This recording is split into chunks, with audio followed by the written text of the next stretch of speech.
Music has always shaped how people remember high school, but General Z's playlist hits different. It wasn't just about catchy beats or danceable hooks. It was about escape, rebellion, heartbreak, identity, and online validation. These weren't just songs you heard at prom or blasted through your AirPods. They became the background score to your friendships, meltdowns, crushes, and glow-ups. You didn't just listen, you felt them. For Gen Z, music lived on TikTok, Spotify, Instagram stories, and those long walks home with your hoodie up. These songs didn't just mark a time, they created a mood. Some were pop anthems you screamed with friends. Others were melancholic bangers that kept you up at 2 a.m. All of them left a mark.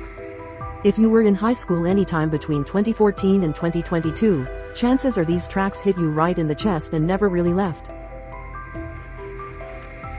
No other breakup ballad hit Gen Z quite like this one, according to Laura Snapes at The Guardian. It wasn't just a song, it was a collective emotional meltdown. Olivia's vocals carried raw pain that made even happy teens feel like they just got dumped in a Target parking lot. Everyone had their own version of that story, and this track became the soundtrack for it. Driver's License felt so personal, it almost made you suspicious of your own friends. This was the song that transformed bedrooms into stages for sobbing sing-alongs. Even people who hadn't gone through a breakup suddenly understood heartbreak on a soul level.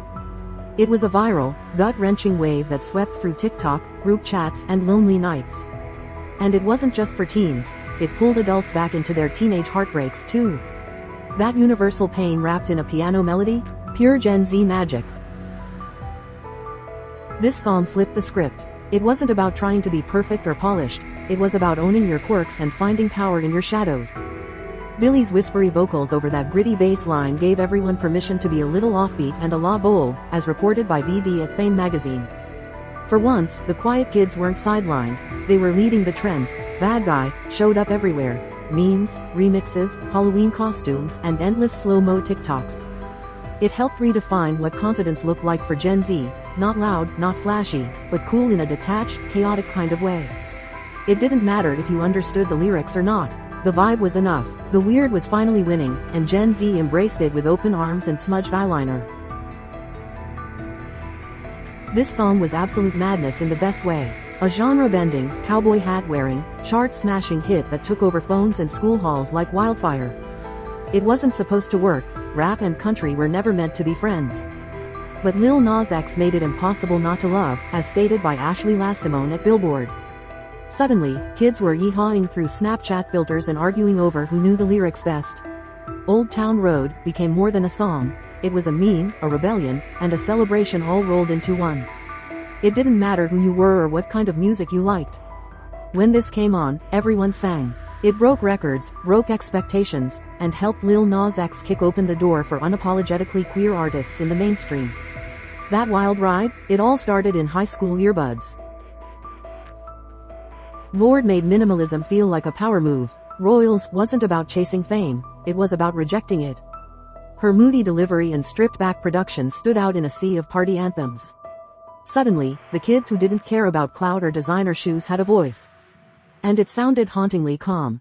This song echoed in art classrooms, dim bedrooms, and coffee shops where people tried to look busy while ignoring each other.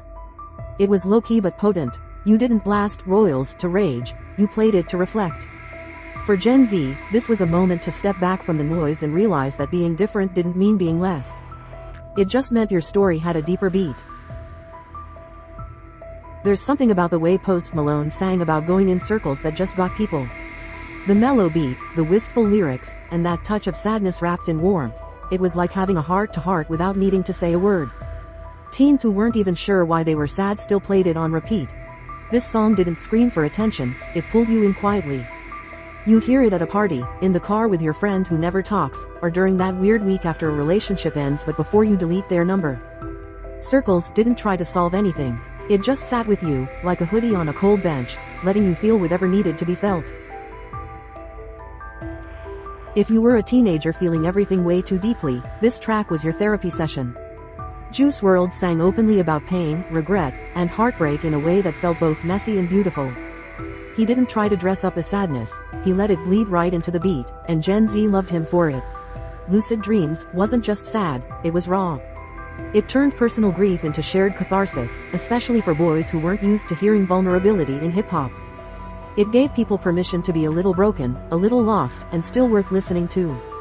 His voice cracked open something real, and the echo still lingers across playlists long after his passing. This song didn't even need a full verse to go viral. The first beat was enough to get people dancing. Say So had that glossy retro energy mixed with Doja's playful vocals that made it impossible not to smile. It became a TikTok staple, a hallway ringtone, and the background music to every friend group's funniest videos, but it wasn't just about the dance. The whole song shimmered with flirtiness and chill vibes that felt effortlessly cool. It wasn't trying too hard. It just knew what it was and owned it. Doja's rise paralleled a new kind of celebrity, online first, meme-friendly, and deeply tied to General Z's digital playground. And this song was the moment where everything clicked. When Dynamite dropped, it wasn't just a song, it was an international movement. BTS was already huge, but this track smashed through every language barrier and hit mainstream American radio like a firework. You didn't have to know a single word of Korean to feel the joy in every beat. It was colorful, infectious, and straight-up fun. This song wasn't just big for ARMY, it became a high school anthem for anyone who needed a serotonin boost. It played at pep rallies, graduation slideshows, and in headphones on days when the world felt gray. Dynamite reminded Gen Z that pop music could still bring people together, and look damn good doing it. This track didn't follow any rules. It changed beats, flipped moods, and kept you guessing the whole time. For Gen Z teens raised on short attention spans and infinite scrolls, Sicko Mode felt like home. It was bold, chaotic, and unforgettable, just like high school itself. Sicko Mode wasn't background music, it demanded attention. It blasted through gym speakers, lit up parties, and made even introverts nod along. The transitions felt like mood swings in real time, which is probably why it resonated so hard. This wasn't just a song, it was a roller coaster in 3 acts, and everyone was strapped in.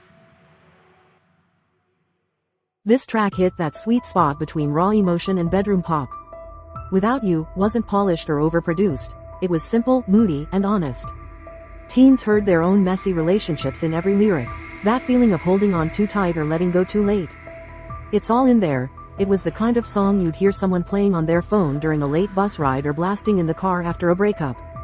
It didn't try to sound wise, it just hurt out loud, and that made it relatable. The Kid Laroi captured a very specific kind of high school heartbreak, dramatic, over the top, and entirely real. Lana has always lived in her own dreamy world, but, young and beautiful, reached out and touched every high schooler with a soft spot for melancholy. It asked the question everyone's quietly scared of: what happens when youth fades? In the middle of acne, awkward crushes, and identity crises, that fear hit a little too close. This track felt timeless and dramatic in the best way. It gave sad girls permission to romanticize their loneliness and wear their eyeliner a little heavier. It wasn't for everyone, but for those who got it, it felt like an anthem. Lana didn't just sing about beauty fading, she made it sound like something worth crying over in style. There's a Reason, Location, played on loop in teenage bedrooms across the country. It was mellow without being boring, sweet without being cheesy. Khalid's voice had this relaxed, confident warmth that made you want to send a flirty text, or just sit back and think about who you almost liked. It wasn't flashy, but it stuck with you. Location felt like a midnight message sent when you didn't know what to say but needed to say something. It lived on playlists made for crushes, heartbreaks, and chill Sunday afternoons. This was General Z's version of a love letter, short, direct, and vibey. Good For You was the explosion after the breakdown. Where Driver's License made people cry, this one made them scream. It was sarcastic, furious, and way too catchy to skip. Teens who felt burned, dumped, or just fed up finally had an outlet that didn't make them feel weak. This song played at full volume during bedroom meltdowns and in cars speeding away from toxic situations. Olivia's voice dripped with anger dressed up in pop-punk glitter, and Gen Z devoured every second.